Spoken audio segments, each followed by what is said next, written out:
শেখ হাসিনার পতন এবং পালিয়ে যাওয়ার ক্ষেত্রে আমেরিকার কি ভূমিকা ছিল?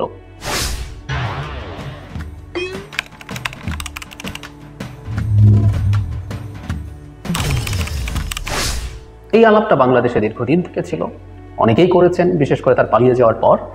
কিন্তু ভারতে এটা খুব সিরিয়াসলি হয়েছে। আমি খেয়াল করেছি ভারতে ওই যে কয়েকজন বাংলাদেশে নিযুক্ত হাই কমিশনার আছেন, ফিনা সেক্রেটারি পঙ্কজ শরণ, তারপরে পিনাক রঞ্জন চক্রবর্তী, হর্ষবর্ধন শ্রৃঙ্খলা, রিপিট করছি, কথাটা রিপিট হয়, কিন্তু বারবার বলতে হবে। এই চারজন লোক আওয়ামী লীগের পে রোলে আছেন ধারণা করি, তারা বেতনভুক্ত কর্মচারী।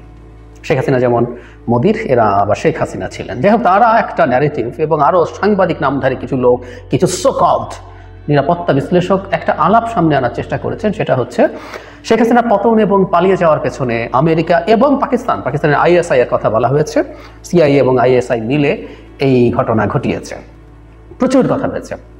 সম্প্রতি জনাব বাইডেনের, মার্কিন প্রেসিডেন্ট বাইডেনের নিরাপত্তা উপদেষ্টা জেক সালিভান ভারতে এসেছিলেন। উনি আমেরিকায় ফিরে যাওয়ার পর তাকে এই প্রশ্নের জবাবও দিতে হয়েছে। এর আগেও তারা কথা বলেছেন, সালিভান আবার কথা বলেছেন।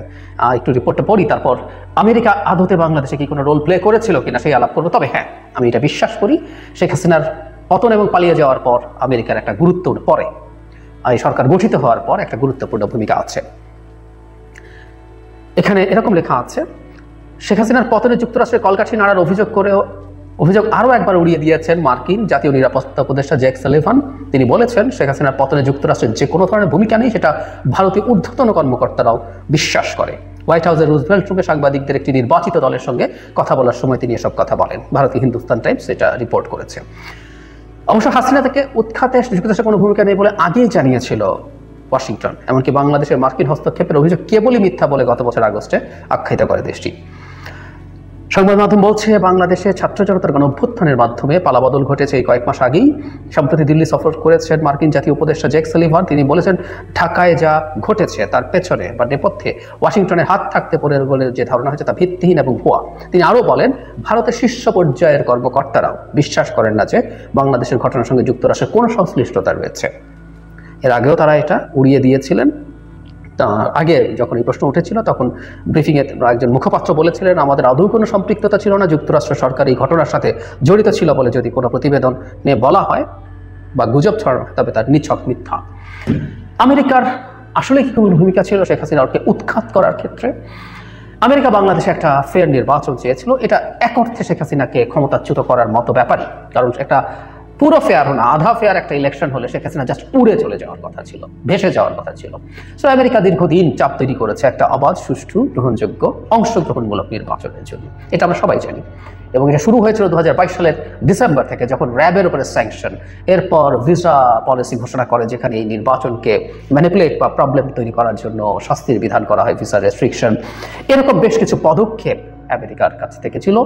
নট অনলি দ্যাট, নির্বাচনের পর আমাদের নিশ্চয়ই মনে আছে সাবেক সেনাপ্রধান আজিজের বিরুদ্ধে আমেরিকা স্যাংশন ঘোষণা করেছিল। কিন্তু নির্বাচনের আগে একটা পর্যায়ে এসে আমেরিকা তার যে চাপ ছিল সেই চাপ থেকে অনেকটাই সরে এসেছিল।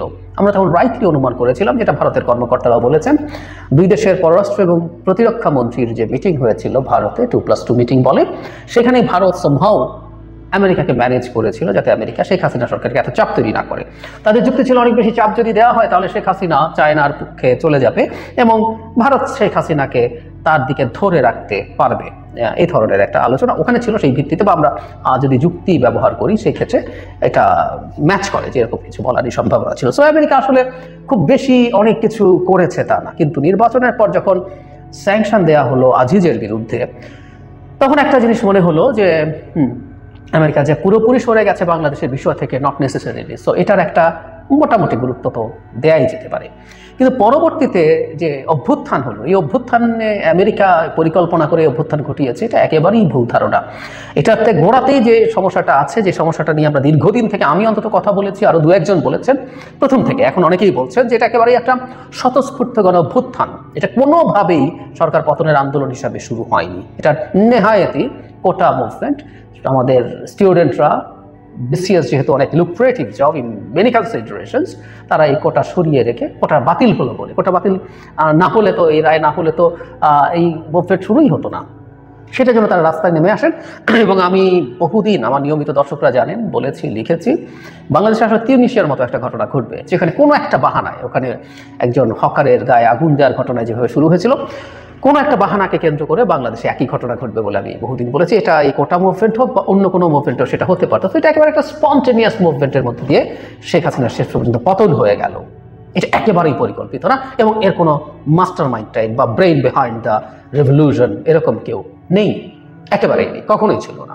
সুতরাং এরকম একটা মুভমেন্ট যেটা এরকম স্পন্টেনিয়াস শেষ পর্যন্ত এটা এই জায়গায় চলে গেল, তা কারো পরিকল্পনায় আসলে হতে পারে না, দেশি বিদেশি কারো পরিকল্পনায় হতে পারে না।